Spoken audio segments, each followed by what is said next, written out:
Ubisoft est la plus grande multinationale française du jeu vidéo, classée 13e au niveau mondial en 2023 avec 2,5 milliards de dollars de chiffre d'affaires.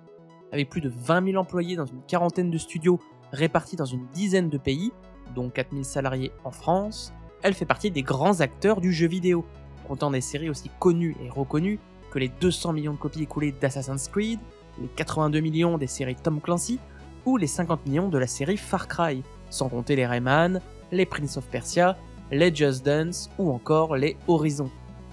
Malgré cet impressionnant portfolio, la société est dans la tourmente. Le cours de ses actions a été divisé par 10 en 7 ans. Les derniers titres parus n'ont pas été une réussite commerciale, malgré la licence derrière le dernier Star Wars Outlaws. La réputation du studio sur ses open world de copier-coller annualisés fait débat dans la presse et parmi les joueurs depuis plusieurs années déjà.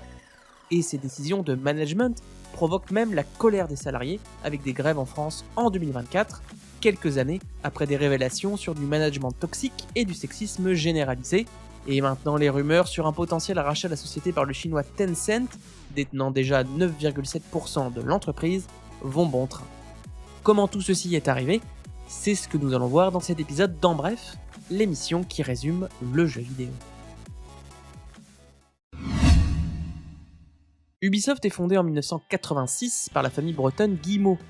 Les 5 frères diversifient les activités de l'entreprise familiale dans le numérique et le divertissement, dans l'édition et la distribution, mais aussi dans le développement. Dans les années 90, les studios de développement et de distribution se multiplient à travers le monde, de Paris à Bucarest jusqu'au Japon et en Australie, et la société entre en bourse en 1996. Une suite de succès et de rachats propulse alors la multinationale. Ubisoft Montpellier propose ainsi la plateforme de Rayman en 1995, l'action-aventure de Beyond Good and Evil en 2003 et les Lapins Crétins en 2006, qui deviennent à la tête d'une franchise multimédia portée par moult produits dérivés. Ubisoft Montréal propose l'infiltration de Splinter Cell en 2002, la plateforme de Prince of Persia en 2003, l'action-infiltration à la Assassin's Creed en 2007, les FPS Open World Far Cry à compter de 2008, jusqu'à l'Open World Watch Dogs en 2014. Massive Entertainment, en Suède, s'occupe quant à lui du looter-shooter The Division en 2016, jusqu'au récent Star Wars Outlaws en 2024. Et je ne compte pas non plus les innombrables séries détenues du city builder Anno au jeu de danse Just Dance. Ces succès suscitent la convoitise. En 2004, les Américains d'Electronic Arts acquièrent 20% du capital d'Ubisoft, part finalement revendu en 2010. En 2015, les Français de Vivendi et son patron bien connu Vincent Bolloré acquièrent 6,6% du capital d'Ubisoft et montent le tout en 2016 à 25%, suscitant une réplique boursière de la part de la famille Guillemot. Cette bataille boursière est d'autant plus importante pour la famille que la deuxième société française de jeux vidéo, Gameloft, fondée également par la famille et puissante sur le segment mobile, a été intégralement récupérée par Vivendi en 2016. Vivendi se retire finalement d'Ubisoft en 2019, date où les Chinois de Tencent rachètent une partie des parts.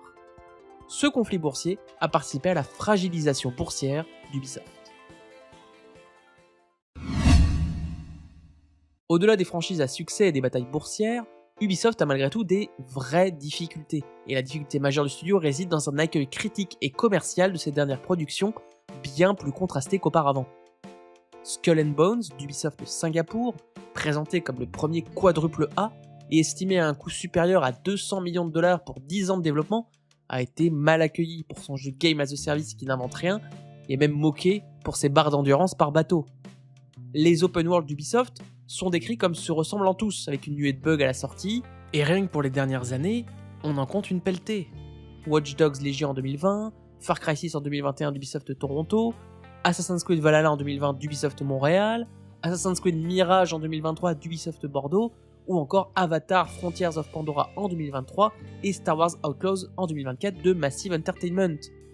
Non seulement c'est répétitif, mais en plus les cibles financières ne sont pas toutes atteintes. De même, la conduite de projets interroge, comme les 10 ans de développement de Skull and Bones, le développement de Beyond Good and Evil 2 depuis au moins 2017, l'investissement dans le FPS en ligne avec X-Defiant en 2024 pour concurrencer Call of Duty, ou encore la dissolution de l'équipe d'Ubisoft Montpellier qui a proposé le Metroidvania Prince of Persia The Lost Crown en 2024, pourtant apprécié par la critique, et qui aurait pu se décliner ensuite. L'arrivée d'Ubisoft en 2021 sur le segment des NFT avec Quartz a aussi suscité un véritable tollé, les NFT n'étant vus que comme des produits spéculatifs sans intérêt, et pourtant le développement de jeux contenant des NFT continue même à ce jour. Le débranchage en mars 2024 des serveurs du très apprécié jeu de course The Crew 2014 d'Ivory Tower, dont le studio avait été racheté par Ubisoft en 2015, suivi de déclarations sur le fait que les joueurs ne possèdent pas leur jeu, est plutôt mal passé. Enfin, le fait de devoir passer systématiquement par la plateforme Uplay, qui propose également un abonnement pour les jeux Ubisoft, rend la comparaison avec les autres launchers PC difficile. Tous ces faits tendent à donner d'Ubisoft ces dernières années une piètre image, tant et si bien que fin septembre 2024, une enquête interne est lancée pour auditer les méthodes de production et saisir les raisons de ces errances, tandis que le très attendu Assassin's Creed Shadows a été quand même décalé à 2025. Le modèle d'Ubisoft ne fait plus rêver. Pour ne rien arranger, Ubisoft a aussi des problématiques internes qui vont plus loin que l'investissement ou la conduite de projet. En 2020, des accusations de comportement sexiste et indécent pleuvent sur la toile, suivies de certains licenciements et démissions, et d'articles dans la presse sur une culture globale de harcèlement et de management toxique qui fragilise Ubisoft. Récemment, en pleine crise globale de l'industrie AAA, où les licenciements se multiplient, notamment chez Ubisoft avec plusieurs centaines de licenciements décomptés depuis 2023, Ubisoft a décidé de limiter le recours au télétravail en France, un an après Ubisoft Montréal, mettant vent debout les syndicats avec une grève le 15 octobre 2024, mobilisant 700 des 4000 employés français de la société. Si on ajoute à cela la baisse du cours des actions, les objectifs financiers non atteints et l'enquête interne de fin septembre 2024, les rumeurs vont désormais bon train sur une sortie potentielle de bourse d'Ubisoft ou à un rachat potentiel par les Chinois de Tencent. Ubisoft, malgré ses presque 40 ans d'existence, ses franchises à succès, ses milliers d'employés, ses dizaines de studios et son statut de premier acteur français du jeu vidéo, est dans la tourmente. La multinationale est ainsi fragilisée financièrement par ses résultats et son cours boursier, créativement par ses dernières sorties peu innovantes et ses investissements dans certains titres et genres. De même, sa réputation externe et interne sont fragilisées par certains choix, comme les serveurs de The Crew ou le télétravail, ou par des affaires autour du sexisme et du management. Est-ce à dire qu'il serait souhaitable que l'entreprise s'effondre ? Bien sûr que non. Ce serait une catastrophe pour ses 20 000 salariés à travers le monde, pour des franchises qui ont marqué l'histoire du jeu vidéo, et pour son statut d'acteur français dans une industrie vidéoludique dominée par le Japon, les États-Unis et la Chine. Mais cette crise ne pourra pas être résolue par un simple coup de baguette magique. Elle nécessitera surtout d'auditer les choix managériaux sur les genres à écumer, l'annualisation des franchises, les modèles d'open world et de jeux-services, et de questionner certains investissements, comme les NFT, et certains choix réputationnels, comme la fermeture de serveurs. On croise ainsi les doigts pour qu'Ubisoft se redresse.